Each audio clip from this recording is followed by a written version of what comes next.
നമസ്കാരം. Raf talk ഫുട്ബോളിലേക്ക് ഏവർക്കും സ്വാഗതം. ലാമിൻ യമാലിനെ സൈൻ ചെയ്യുമോ? ലോകത്തെ മികച്ച താരങ്ങളെ സൈൻ ചെയ്യുക ഞങ്ങൾ റയൽ മാഡ്രിഡ് ആണ്. ലോകത്തെ മികച്ച താരങ്ങളെ ഞങ്ങൾ മുമ്പും സൈൻ ചെയ്തിട്ടുണ്ട്, ഇനിയും സൈൻ ചെയ്യും എന്ന് അദ്ദേഹം പറയുമ്പോൾ അദ്ദേഹത്തോട് ചോദിക്കുന്നു സൈൻ ചെയ്യുമോ? ലാമിനെ യമാലിനെ സൈൻ ചെയ്യുമോ? ഫ്ലോറന്റിനോ പെരസാണ്. അദ്ദേഹത്തിൻ്റെ മറുപടിയാണ് നമ്മൾ നോക്കുന്നത്. നിങ്ങൾക്കറിയാലോ, ഫ്ലോറന്റിനോ പെരസ് കഴിഞ്ഞ 1-2 ദിവസങ്ങളായിട്ട് നന്നായിട്ട് കുറേ കാര്യങ്ങൾ ഇങ്ങനെ സംസാരിച്ചുകൊണ്ടിരിക്കുകയാണ്. ഒന്ന്, അദ്ദേഹം പത്രക്കാരെ കണ്ടു പറഞ്ഞു. അത് കൂടാതെ അദ്ദേഹം ഇൻ്റർവ്യൂ കൊടുത്തിരിക്കുന്നു. അപ്പോൾ ഫ്ലോറന്റിനോ പെരസിനോട് ചോദിക്കുന്നു, നിങ്ങൾ യമാലിനെ സൈൻ ചെയ്യും? അദ്ദേഹത്തിൻ്റെ മറുപടി, എല്ലായ്പ്പോഴും ബെസ്റ്റ് പ്ലേയേഴ്സിനെ ഞങ്ങൾ സൈൻ ചെയ്തിട്ടുണ്ട്. ഞാൻ ഫിഗോയെ സൈൻ ചെയ്തിട്ടുണ്ട്. ബാഴ്സയിൽ നിന്നാണ് ഫിഗോയെ കൊണ്ടുവന്നത്. സിദാനെ സൈൻ ചെയ്തിട്ടുണ്ട്.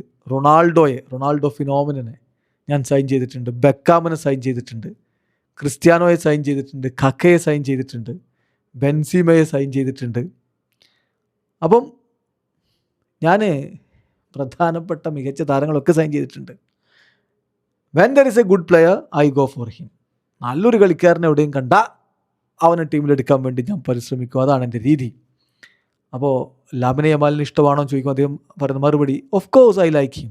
അപ്പോൾ സൈൻ ചെയ്യുമോ? മികച്ച താരങ്ങളെ സൈൻ ചെയ്യുന്നതാണല്ലോ. അപ്പോൾ അദ്ദേഹത്തിൻ്റെ മറുപടി ചിരിച്ചിട്ട് പറയുകയാണ്, ബാഴ്സലോണയുമായിട്ടുള്ള റിലേഷൻഷിപ്പ് കംപ്ലീറ്റ്ലി ബ്രോക്കൺ ആണ്.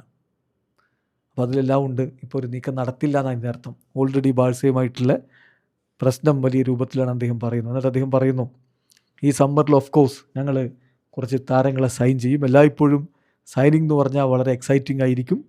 സോ ഒരു നല്ല പ്ലെയർ ഞാൻ കണ്ടാൽ ആ താരത്തെ എത്തിക്കാൻ വേണ്ടി പരമാവധി പരിശ്രമിക്കും എന്നുകൂടി ഫ്ലോറന്റിനോ പെരസ് പറഞ്ഞു വെക്കുന്നു. ചുരുക്കത്തിൽ പെരസ് ഇപ്പോൾ ഈ യമാലിനായിട്ട് നീക്കം നടത്താനൊന്നും പ്ലാനില്ല, പക്ഷേ മറ്റ് മികച്ച താരങ്ങളെ കണ്ടാൽ റയലിൽ എത്തിച്ചിരിക്കും. വീഡിയോ അവസാനിക്കുന്ന ഫുട്ബോൾ ലോകത്തെ കൂടുതൽ വിശേഷങ്ങളുമായി റാഫ് ടോക്സിൽ എത്താം.